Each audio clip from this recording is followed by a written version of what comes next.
Yeah. Hi, Robert. I'm not going to be in the front page of the news. No. Internet. This is going to go on the internet, Robert. It start moving now. And I'm Norey from Squeaky. And we just look around, have a little bit of a question session for you, because you come from a place where we have no possibility of going unless we have the money or the opportunity. Your name is Robbert. Why do people call you Robbie? Well, the reason being is that it's just something that stuck with me over here. It's like a nickname. I think you look like Chinese, but you don't speak Chinese, do you? No, I don't speak Chinese because I was brought up in the Western world. You brought up in the Western world? And because my parents never really shared we never spoke Chinese in the home. But the word, your name, Leong, that is Cantonese. Correct. So I believe your ancestors come from Guangdong. That's what they led. My parents led me to believe. Besides saying dim sum, you cannot understand dim sum? Well, that's what's been spoken in our country in South Africa. And Pao, dim sum, siwa. The other one is pai quat. That's all you could say about your ancestors' language or dialect? Well, these are common things that we use when we actually have to buy that type of food. So it's actually used. Well, tell us something about South Africa, because you come from South Africa. We would love to go there, but is it a risky place to go to? Well, it's like everything else. Everything in the world, what actually gets shown first is bad news. Whatever happens there, it's sort of individual incidences that the media blows up. Everything's to do with politics, because the powers that be, they want to run down instead of cooperating and building things up. It's like any other country in the world. You always have the good and the bad. Well, for your family, your lifestyle, and your close-knit community, especially among the African Chinese, what are the, like for security and peace and feeling of... Put it this way, is that anywhere in the world where you go, you just got to be conscious of what's happening around you. So obviously, you don't tempt people to want to attack you by showing your wealth, by showing how rich you are. I think it happens in every place in the world. And if you do that, people will... Well, maybe could give us a comparison, for example, like would you say Singapore, on the average scale of between 10 to 1, I will put, say, a normal country where there is peace and prosperity. Like say, for example, we take a measure of understanding. You live in a place called Johannesburg. Make Johannesburg as a 5, okay? Now from 10 to 1, where will you put Singapore?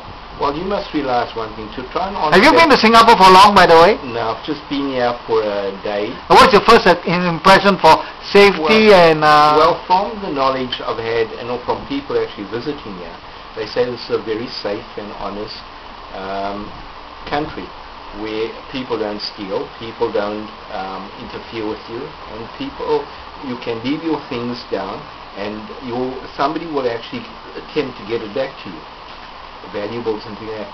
Now you must realize South Africa is a very new, young country.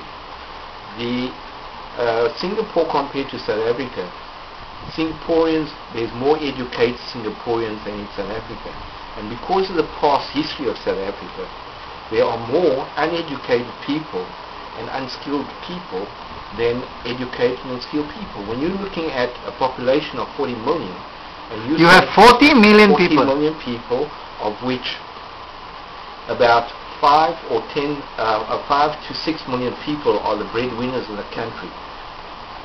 You've got a very, very big minority of unskilled and unemployed people. So you do expect this to happen.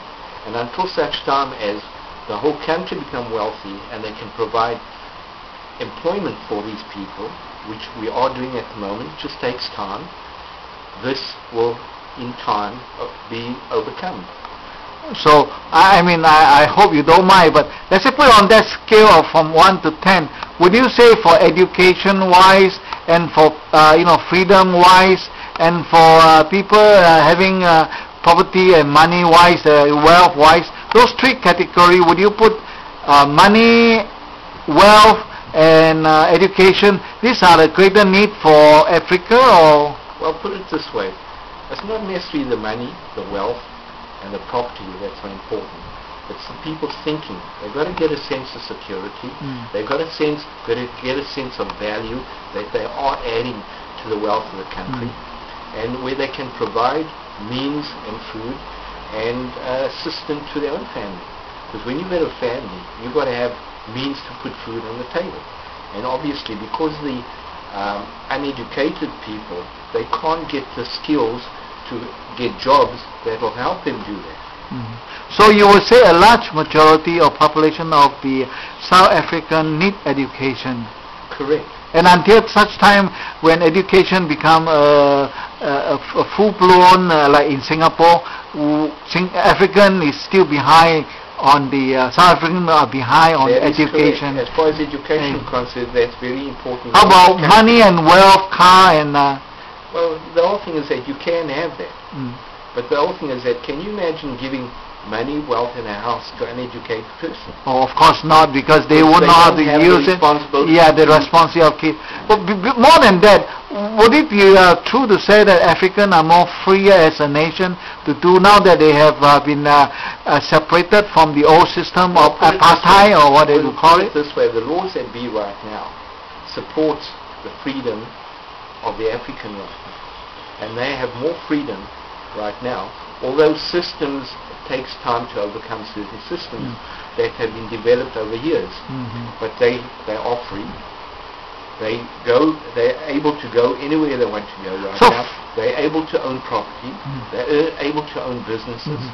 They're able to do whatever it is that actually the West has now developed people to do. So it's a more freer society to do what they want. And comparatively speaking, for your own personal point of view, would it be a better system compared with the older system under the old apartheid?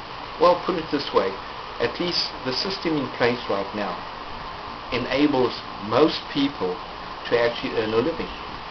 Oh, that is a very important point. But if you have a choice of choosing, for example, staying in South Africa or staying in any other country around the world, would you still prefer to stay in South Africa? Personally, I'd still prefer to say I've been brought here. Why is that? It's paid my education.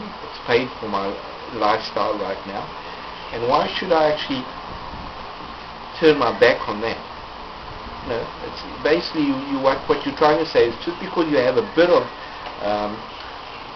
struggles and challenges, that you'll find a better lifestyle elsewhere. Oh, I would agree with that, because I think where they come from, they should stay there and grow from there and learn to read. You earn a living from the country. Now that you can't earn a living in the country and it needs your skills, you should want to go somewhere else where it's easier to live.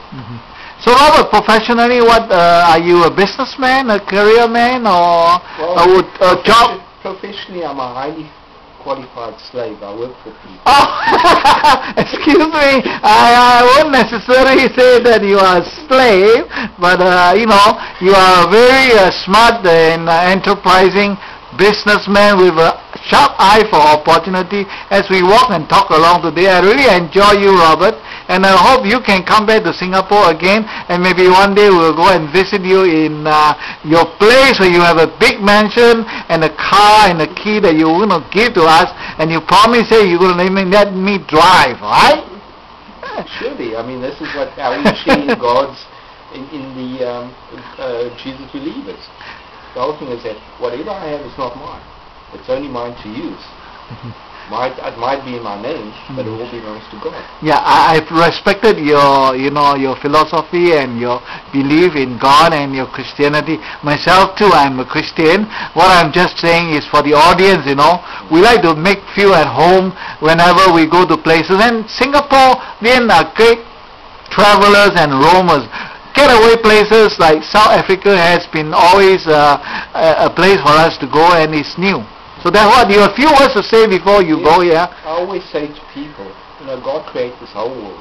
He didn't only create Singapore. But Where there might be stability, there might have peace of mind, there might not have been a lot of crime. But the important thing is that in God's world, it's never a perfect world, because of human beings' jealousies, of their greed. They create the problems in the world. Well, what we are concerned as Singaporean is, part of the reason why sometimes we don't want to go to places is because we don't want to get robbed or steal or have a bad experience on our trip, and we want to enjoy what we can enjoy. So what are the attractions and how safe it is in Africa, South Africa, in Cape Town and Johannesburg? South Africa is very safe like any other country in the world. It's just that the perceptions that either the newspaper, television, and that puts into the mind of people that create fear. And obviously once you've got that perception in your mind, you will not try and explore other countries. It's like any other country. You're aware of what's happening. You don't go where there are bad elements. Even in New York, you have the Bronx. You don't go and explore that when you're from Singapore. The same like in Johannesburg. You're just aware of where the danger areas are and where the good areas are. And because of our hospitality to you, we will guide you and we will take you to enjoy this country like every other country in the world, because God created it. So for our friends on the internet, we want to thank you, Robbert, and would you encourage us to go on a safari trip into the interior? Certainly. Anything else that we can enjoy? There's two ways of doing it. You can go with friends, or you can go on tours over there, which are, it's safe, very, very safe. The important thing is that God created those animals to be enjoyed by us people, not to be abused and to be used for our greed. Are there a protected place like a zoo or where we can go and see most of the animals? The protected zoo is, I'm sure it's similar to your zoo over here. It's very nice. It's almost like humane way of treating the animals there. They've got their enclosed areas but not behind bars and things of that nature. You actually open, but they're just enclosed where you can actually see these animals. Okay, I think my memory is running out, so I'm going to say thank you, Mr. Robbert Leong from South Africa, and God bless you on your trip here and as you go on forth to Australia. Thank you. Well, any last words? Yeah, just thank the opportunity, God for the opportunity to meet fellow Christians with the same type of understanding of thinking. It's not through big miracles that we change the world, it's through one person at a time. Thank you. Yeah, it is going to go on the internet.